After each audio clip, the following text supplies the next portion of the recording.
एक समय की बात है जब श्री कृष्ण और अर्जुन बातें करते हुए महल से दूर निकल गए। मार्ग में उन्होंने एक गरीब ब्राह्मण को भिक्षा मांगते हुए देखा। अर्जुन को उस ब्राह्मण पर दया आ गई, अतः उन्होंने उसे सोने के सिक्के से भरी एक थैली दे दी।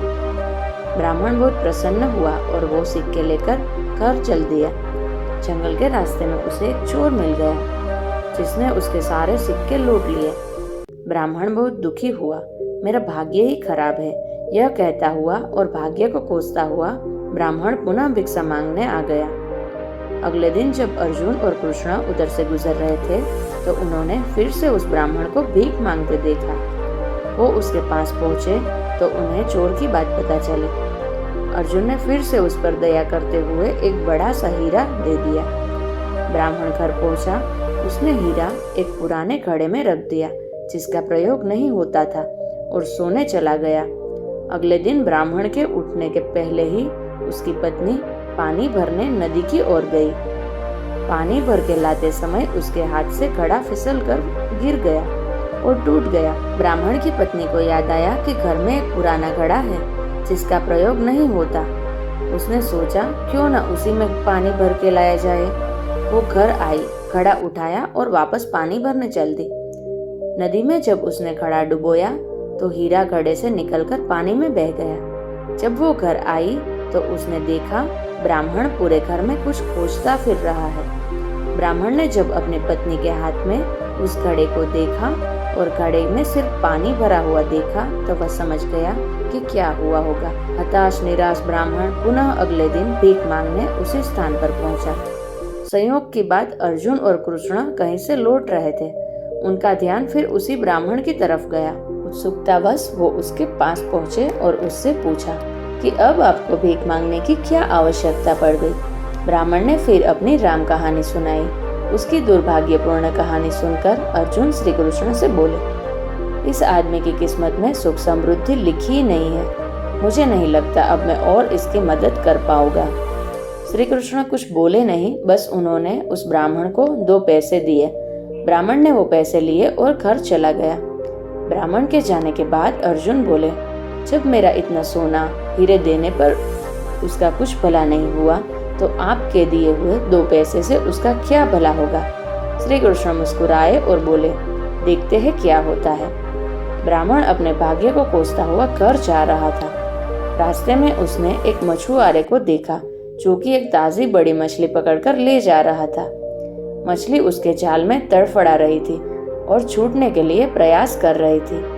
ब्राह्मण को उस मछली की स्थिति देखकर दया आ गई। उसने सोचा, इस 2 पैसे में मेरा क्या भला होगा, क्यों न इससे इस मछली के प्राण ही बचा लिए जाए।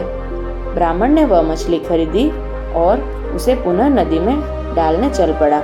नदी में फेंकने से पहले उसने देखा कि मछली के मुंह में कोई बड़ी वस्तु अटकी हुई थी जिसकी वजह से वो सांस नहीं ले पा रही थी। जब उसने मछली का मुंह खोलकर वह बाहर निकाला तो वह बड़ा हीरा था जो उसे अर्जुन ने दिया था। ब्राह्मण हीरा पाकर खुशी से चिल्ला पड़ा, देखो देखो, मिल गया मिल गया, आखिर मुझे मिल ही गया। उससे थोड़ी ही दूर वह चोर जा रहा था जिसने ब्राह्मण के सिक्के चुराए थे। उसने जब यह आवाज सुनी और ब्राह्मण को नदी की तरफ से आते हुए देखा तो चोर डर गया। चोर ने उसे देखकर पहचान लिया था कि यह वही व्यक्ति है जिसके सिक्के उसने चुराए थे। ब्राह्मण के चिल्लाने की आवाज सुनकर उसे लगा कि ब्राह्मण ने उसे पहचान लिया और अब वो उसको पकड़वाकर सजा दिलवाएगा। चोर ने ब्राह्मण के पैर पकड़ लिए और बोला, अरे भाई, मुझे माफ कर दो, अपने सिक्के ले लो पर मुझे सजा मत दिलवाना, मुझसे बड़ी गलती हो गई। ब्राह्मण ने कुछ बोला नहीं पर वो सारा माजरा समझ गया। उसने चोर को माफ कर दिया, अपने सिक्के लिए और खुशी से घर चला गया। अगले दिन ब्राह्मण सीधे अर्जुन के पास पहुंचा और उन्हें सारी बात बताई।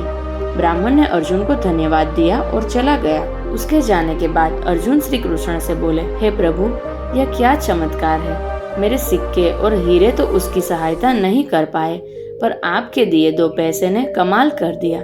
इसका कारण जरा स्पष्ट करें। श्री कृष्ण बोले, अर्जुन, यह चमत्कार नहीं है, सृष्टि का नियम है जिस पर दुनिया काम करती है। जब उसके पास ढेर सारे सिक्के और हीरे थे तो वह सिर्फ अपने बारे में, अपनी जरूरतों के बारे में ही सोच रहा था। लेकिन जब उसके पास 2 पैसे थे तो भी उसने उस मछली के भले के लिए खर्च कर दिए। इसलिए फिर उस ब्राह्मण के जरूरतों की जिम्मेदारी मैंने ले ली।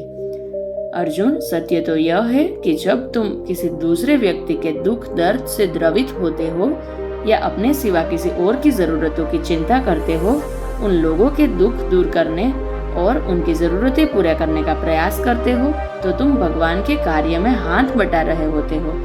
फिर तुमको अपनी चिंता करने की आवश्यकता नहीं है। तुम्हारी जरूरत भगवान खुद पूरी करते हैं। धन्यवाद।